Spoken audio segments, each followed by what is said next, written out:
Keanu Reeves stands alone among Hollywood legends. At 61, he remains the internet's boyfriend, the man everyone wishes they could be.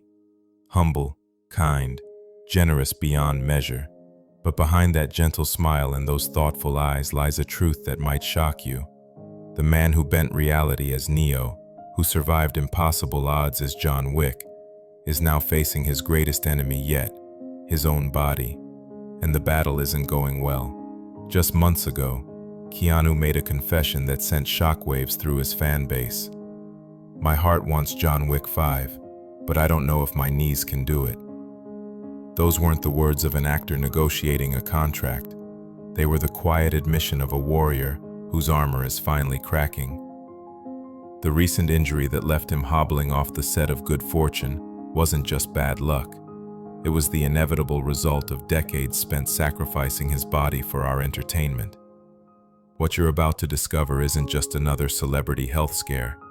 It's the untold story of how Hollywood's kindest soul has been quietly fighting a losing battle against time, pain, and the crushing weight of loss. This is the real Keanu Reeves in 2025, and why his next decision could be his most important yet. It happened on an ordinary Tuesday during filming of Good Fortune, Aziz Ansari's comedy where Keanu plays an angel.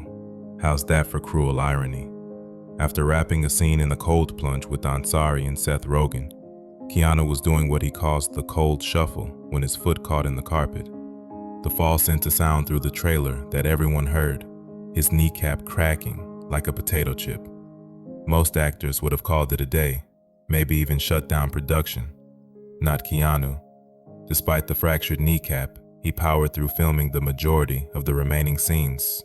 The crew watched in stunned silence as he limped between takes, ice packs strapped to his knee, never once complaining.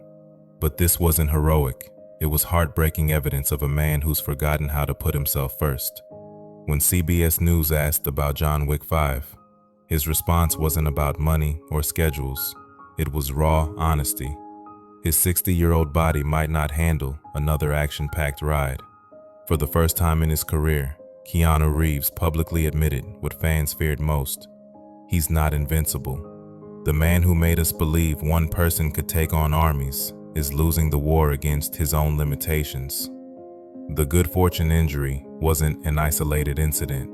It was the final crack in a foundation that's been crumbling for years. Every time Keanu steps onto a set, he's rolling the dice with the body that's already given everything it has to give, and the house always wins in the end. The damage didn't start with a cracked kneecap in 2024.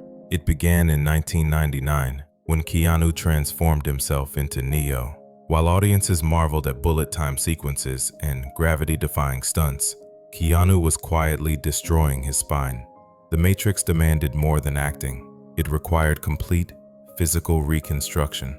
Months of brutal martial arts training left his neck so damaged that surgeons had to fuse vertebrae just to keep him walking upright. Most people would have learned to say no after spinal surgery. Keanu learned to hide the pain better. When John Wick came calling in 2014, he was already carrying the scars of Neo's battles.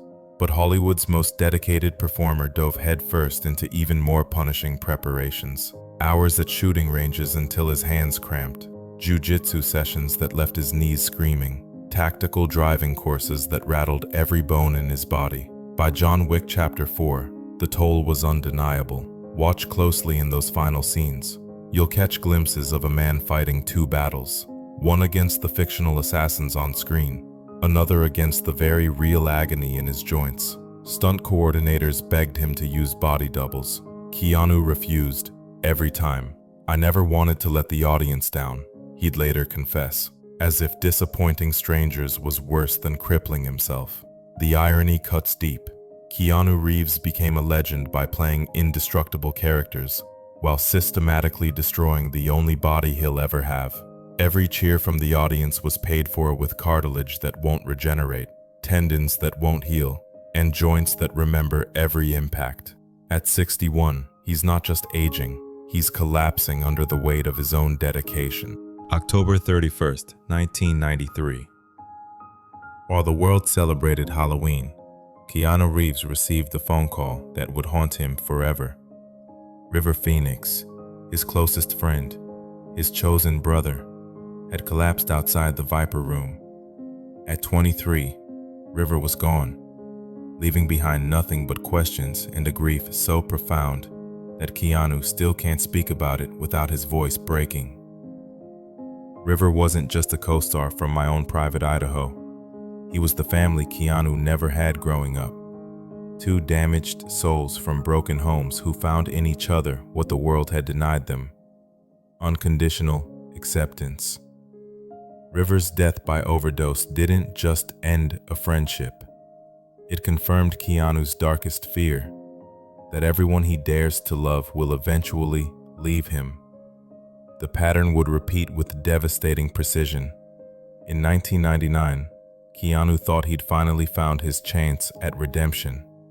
Jennifer Syme, luminous and kind, carried their first child. For a man who grew up moving from house to house, city to city, the promise of his own family felt like salvation. They prepared a nursery, chose names, dared to believe that happiness might finally stick around. On Christmas Eve, their daughter Ava was stillborn. The room they decorated with such hope became a shrine to absence. Keanu, who had learned to carry every other burden in silence, found himself facing a loss too enormous for even his legendary stoicism. Friends described him as a ghost haunting his own life, present in body but hollowed out in spirit. Then came April 2001. Jennifer, still reeling from their shared tragedy, died in a car accident. In the span of 18 months, Keanu had lost both his child and the woman he'd planned to build a life with. The man who made audiences believe in happy endings had his own stolen twice over. He was 36 years old and had already buried more dreams than most people dare to have. Just when Keanu thought he'd mapped the boundaries of heartbreak, life presented him with its cruelest test yet. Keanu Reeves, his younger sister and only constant family, was diagnosed with leukemia. For a man who had already lost his closest friend and the love of his life, the possibility of losing Kim was unthinkable. What followed were years that Hollywood never saw.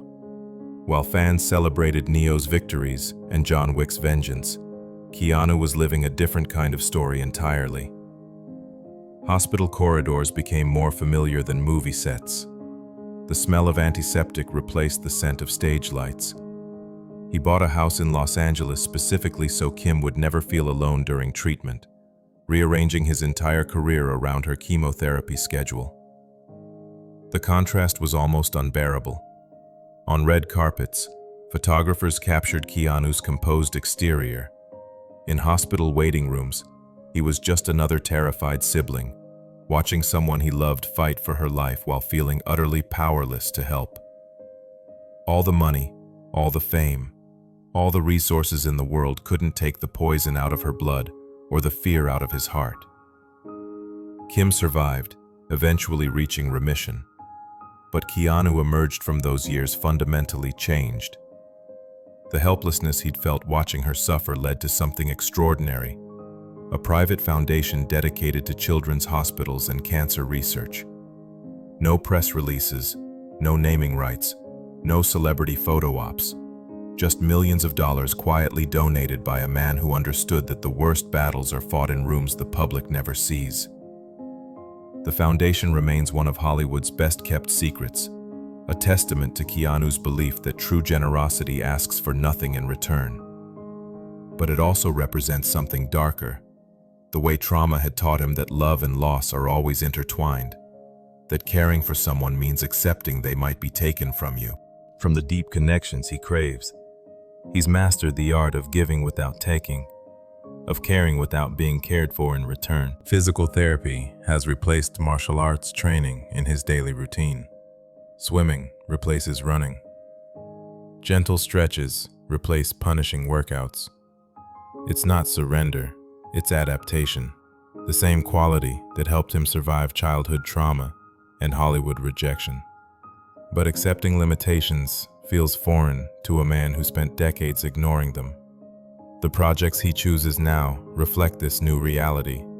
Comedy roles like Good Fortune offer dramatic depth without physical punishment. Voice work and producing allow him to stay creative without risking his body. It's a smart pivot, but also a heartbreaking acknowledgement that the action hero chapter of his story might be closing. Friends describe him as more contemplative now, more aware of time's passage. The urgency that once drove him to take every challenging role has been replaced by something more precious: the wisdom to know when enough is enough.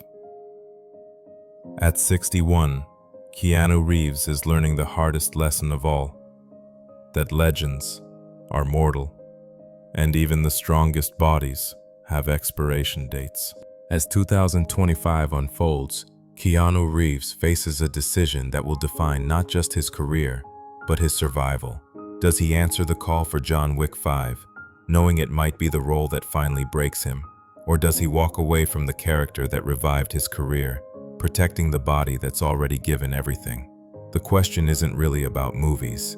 It's about mortality, about the price of dreams, about what we owe the people who love us versus what we owe ourselves. Keanu has spent 6 decades putting others first: audiences, co-workers, family members battling illness. When does the hero finally get to save himself?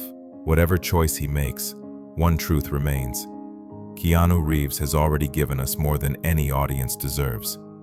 Matrix sequels that redefined cinema, John Wick films that revived action movies, decades of quiet generosity that proved heroes exist in real life. If he never throws another punch or dodges another bullet, his legacy is secure.